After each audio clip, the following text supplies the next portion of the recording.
देखते हैं दोस्तों भारत का भौतिक स्वरूप। ठीक है, भारत का भौतिक स्वरूप दोस्तों इसमें क्या है, इसमें है भारत। भारत का मतलब कितना क्षेत्रफल किस किस क्षेत्रों में विभाजित है। दोस्तों भारत के संपूर्ण क्षेत्रफल का 43% भूभाग मैदानी है, 29% पर्वतीय, 11% उसमें ऊंचे पर्वत है, 18% पहाड़ी है, 28% भाग पठार है। ठीक है दोस्तों, अब भारत का सामान्य भौतिक प्रदेशों को 6 भागों में बांटा गया है। 6 भागों में बांटा गया है। उत्तरी पर्वतीय प्रदेश, विशाल मैदान, प्रायद्वीपीय पठार भी है भारत के अंदर, मरुस्थलीय प्रदेश भी है, तटीय मैदान भी है और द्वीप समूह भी है। ठीक है, 6 भागों में बांटा गया है भौतिक आधार पर भारत को। अब आता है क्षेत्रफल की दृष्टि से प्रायद्वीपीय पठार 38.5% भारत का सबसे बड़ा भौतिक प्रदेश है। ठीक है, प्रायद्वीपीय पठार किसे कहते हैं?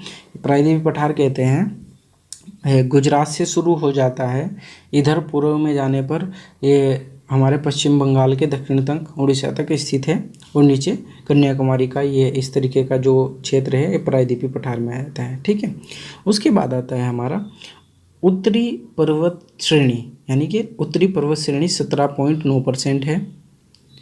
विशाल मैदान 17.9% है, यानी कि 18% विशाल मैदान मान लीजिए। उत्तरी पर्वत श्रेणी कितनी पर्वत श्रेणी है जो उत्तर की, वो भी 18% मान लीजिए। द्वीप समूह कितने हैं? 0.3%। सबसे छोटा जो क्षेत्र है वो द्वीप समूह का है भौतिक प्रदेश। ठीक है, अब आगे आता है हमारा कि उत्तर का पर्वतीय प्रदेश, यानी कि हम हिमालय के बारे में पढ़ रहे हैं दोस्तों। ये 5 लाख वर्ग किलोमीटर में विस्तृत है। इसकी लंबाई 2400 किलोमीटर, चौड़ाई 150 से 400 किलोमीटर और औसत ऊंचाई 6000 मीटर है। ठीक है, औसत ऊंचाई 6000 मीटर है। अब आता है हमारा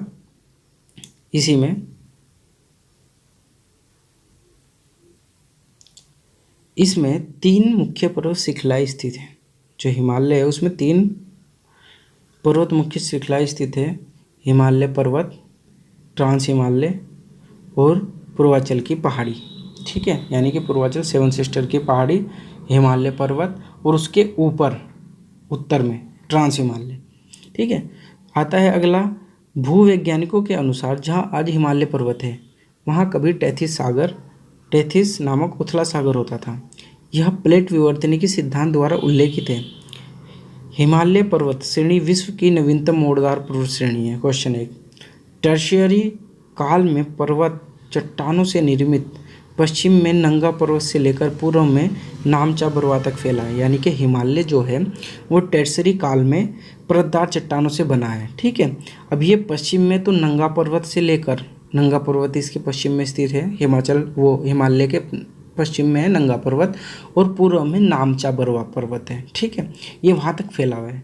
2 स्थानों पर तीखे मोड़ आते हैं हिमालय में। ठीक है, जिनको अक्ष संघीय मोड़ कहते हैं। 2 स्थानों पर तीखे मोड़ आते हैं। अब आगे है हमारा दोस्तों इसी में कि हिमालय का उत्थान अभी भी जारी है। यानी कि हिमालय जो है वो युवा अवस्था में और वो उसकी उम्र बढ़ रही है, उसकी ऊंचाई बढ़ रही है। ठीक है, इस बात की पुष्टि हिमालय क्षेत्र में आने वाले भूकंपन व नदियों के मार्ग में परिवर्तन से दिखता है। ठीक है, क्योंकि लगातार भूकंप आते हैं और नदी अपना मार्ग बदलती रहती है। ठीक है, और आपने देखा होगा कभी माउंट एवरेस्ट की जो ऊंचाई थी वो 8,848 किलोमीटर जानी जाती थी, लेकिन अब 2 किलोमीटर बढ़ गया है। इसका मतलब स्पष्टतः ये साबित हो जाता है कि हिमालय की जो ऊंचाई है, जो विकास है, वो उत्थान है, वो हो रहा है। यह नदियाँ युवा अवस्था में हैं। हिमालय की जो नदियाँ हैं वो युवा अवस्था में हैं। इन नदियों ने तलीय कटाव व गहरी घाटियाँ, गार्ज एवं कैनियन का निर्माण किया है। दोस्तों नदियों ने तलीय कटाव, यानी कि नदी जो है तल काट रही है पहाड़ के रास्तों का और गहरी घाटियाँ बना रही है। ठीक है, उसके बाद गार्ज का निर्माण कर रही है। गार्ज कैसे होते हैं? जैसे इधर पहाड़ हो गया, इधर पहाड़ हो गया, ये बीच में रास्ता हो गया, छोटी सी नदी सी बहेगी। ठीक है, एवं कैनियन का निर्माण करते हैं। ठीक है, अब आता है हमारा दोस्तों महान हिमालय। अगला पॉइंट है महान हिमालय सिंधु नदी से लेकर पूर्व में ब्रह्मपुत्र नदी के गाज तक फैला है। ठीक है, उसकी औसत ऊंचाई 6000 मीटर तथा चौड़ाई 100 से 150 किलोमीटर है। ठीक है, आगे हमारा महान हिमालय की चोटियाँ, एवरेस्ट 8,850 मीटर, ठीक है, नेपाल में स्थित। उसके बाद आता है कंचनजंगा 8,598 मीटर, ठीक है, ये कंचनजंगा, ये भारत की मूलतः सबसे ऊंची चोटी है। मकालू 8,441 मीटर, ये भारत की बड़ी चोटियों में से एक है। धौलागिरी 8,172 मीटर, ठीक है, ये किस में है, ये महान हिमालय में चोटियाँ हैं, ठीक है। क्वेश्चन पूछ लेगा कि इन्हें क्रम में लगा, ये भारत की चोटियाँ हैं जो कंचनजंगा, उसके बाद मकालू, कमधो, ठीक है। इसकी ट्रिक बनती है कमधो, यानी कि सीधी सी याद है, कमधो से कंचनजंगा, क से कंचनजंगा, म से मकालू, धो से धौलागिरी, ठीक है, ये 8,000 के रेंज में है, कमधो, ठीक है, ये ट्रिक है। अब अगला आता है ट्रांस हिमालय। ट्रांस हिमालय में काराकोरम, लद्दाख और जास्कर पर्वत श्रेणियाँ, ठीक है, इनमें K2 या गार्डविन आस्टीन 8,611 मीटर, 8,611 मीटर सबसे ऊंची भारत की सर्वोच्च चोटी है, ठीक है, जो भारत की सर्वोच्च चोटी है वो सबसे ऊंची है। उसके बाद कंचनजंगा का नंबर आता है। अब आता है वृद्ध हिमालय। दोस्तों वृद्ध हिमालय लघु हिमालय से मेन सेंट्रल थ्रस्ट द्वारा अलग होता है। वृद्ध हिमालय लघु हिमालय से मेन से, जैसे ये हिमालय के महान हिमालय, उसके बाद दूसरी श्रेणी आ गई लघु हिमालय, फिर शिवालिक हिमालय, ठीक है, इनके बीच में जो ये वो आती है नदियाँ, ठीक है, नदियों का पानी निकलता है, इस तरीके की चोटियाँ, ठीक है दोस्तों। अब ये महान हिमालय आ गया, ये लघु हिमालय आ गया। अब इनके बीच में जो सेंट्रल लाइन है, मध्य लाइन है, वो किस से अलग होती है? तो दोस्तों वृद्ध हिमालय लघु हिमालय से मेन थ्रस्ट द्वारा अलग होता है, यानी कि ये जो होता है ये मेन थ्रस्ट द्वारा अलग होता है। अब आता है हिमालय श्रेणी। हिमालय श्रेणी लघु हिमालय, मध्य हिमालय, ठीक है, लघु हिमालय भी बोलते हैं उसे या मध्य हिमालय भी बोलते हैं, क्योंकि ये बीच में पड़ता है, ठीक है, क्योंकि ये हो गया हमारा महान हिमालय, और ये हो गया हमारा मध्य हिमालय, और ये हो गया हमारा शिवालिक हिमालय। तो इस हिमालय को लघु हिमालय बोल देते और मध्य हिमालय बोल देते, ठीक है।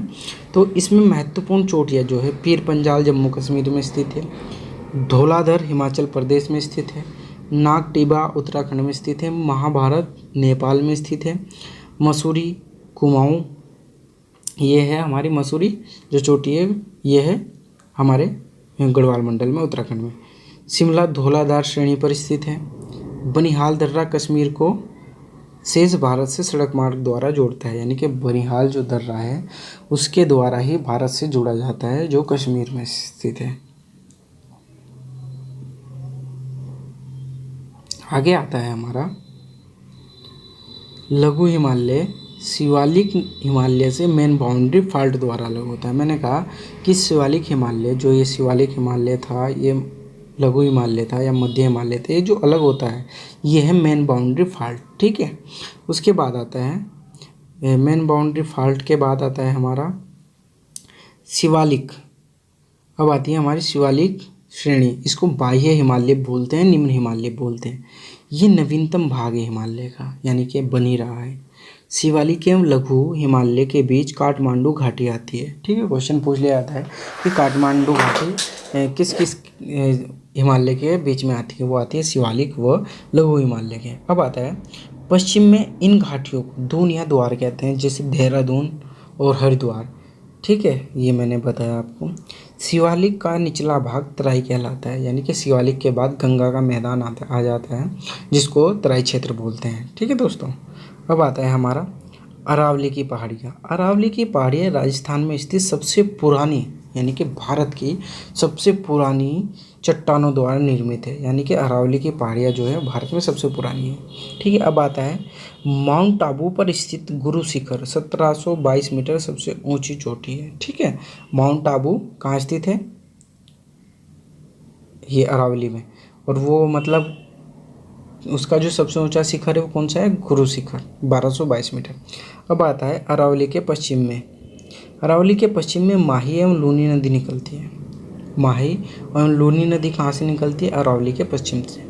लूनी नदी कच्छ के रण में गायब हो जाती है, यानी कि गुजरात में गायब हो जाती है। अरावली के पूर्व की ओर बनास नदी निकलती है, ठीक है। अरावली के पूर्व की ओर बनास नदी निकलती है और पश्चिम की ओर लूनी और माही नदी निकलती है। लूनी गुजरात में छिप जाती है, ठीक है। अब आता है मालवा का पठार, ठीक है। मालवे के पठार को पढ़ते हैं। मालवा का पठार कहाँ का क्षेत्र है? मालवा का पठार मध्य प्रदेश और छत्तीसगढ़ में फैला हुआ है। ठीक है, मालवे के पठार की जो चट्टान है ज्वालामुखी चट्टानों द्वारा निर्मित है। ठीक है, इससे चंबल व बेतवा नदी निकलती है। कहाँ से निकलती है? मालवा के पठार से। और मालवा का पठार कौन कौन से क्षेत्र में है? मध्य प्रदेश और छत्तीसगढ़ के क्षेत्र में। अब आता है दोस्तों हमारा विंध्याचल का पठार। ठीक है, विंध्याचल का पठार उत्तर भारत को दक्षिण भारत से अलग करता है। ठीक है, उत्तर भारत को दक्षिण भारत से अलग करता है, यह है विंध्याचल का पठार। यह झारखंड, छत्तीसगढ़, उत्तर प्रदेश में स्थित है, यानी कि 3 राज्यों में विंध्याचल का पठार फैला हुआ है। इससे अमरकंटक 1436 मीटर की जो चोटी है मेकाले पठार की सबसे ऊंची चोटी है। ठीक है, अमरकंटक 1036 मीटर मेकाले पठार की सबसे ऊंची चोटी है, और जो मेकाले पठार है वो विंध्याचल के पठार के पास ही है।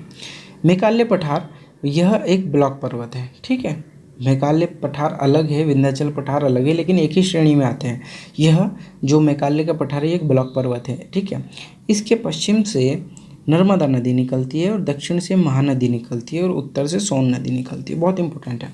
मेकाले क्या है? मेकाले का पठार जो है वो क्या है? वो एक ब्लॉक पर्वत है।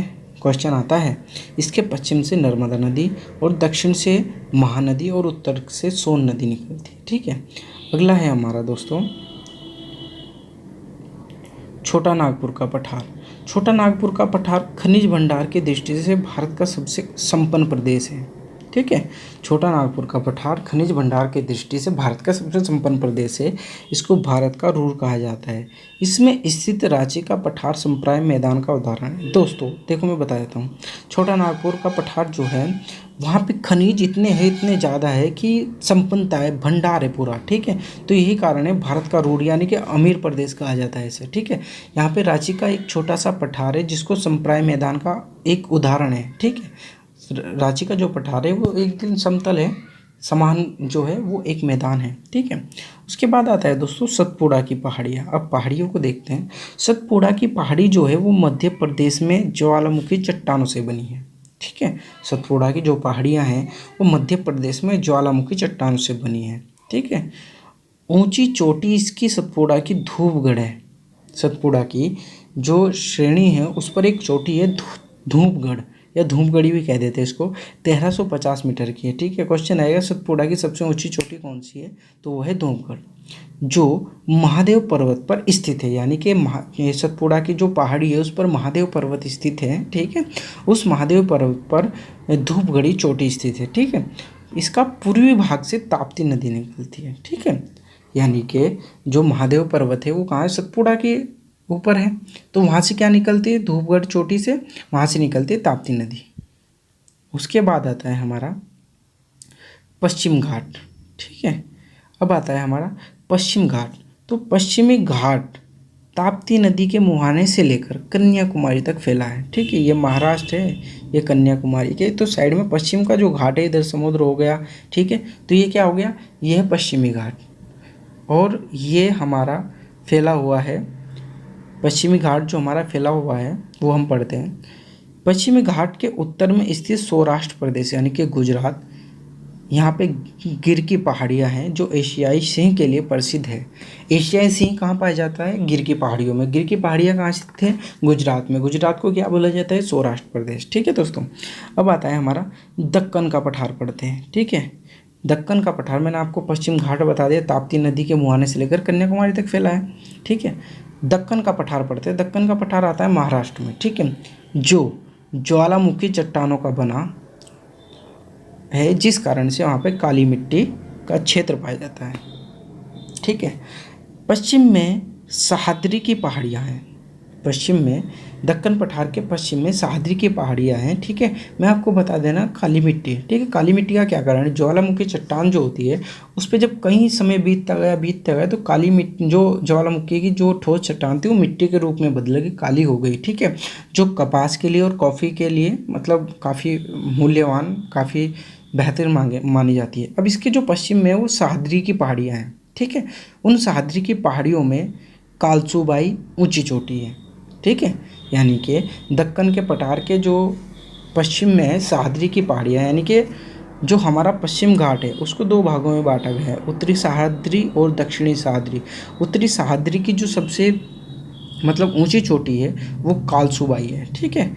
जो महाबलेश्वर प्रमुख चोटी सह्याद्री की है, मतलब महाबलेश्वर जो चोटी है वो सह्याद्री की है, यानी कि कालसुबाई सबसे ऊंची चोटी है पश्चिमी सह्याद्री की, जिस पर महाबलेश्वर एक प्रमुख चोटी है, यानी कि दो चोटी है, कालसुबाई और महाबलेश्वर चोटी, दो चोटी है। महाबलेश्वर चोटी से कृष्णा नदी निकलती है, ठीक है।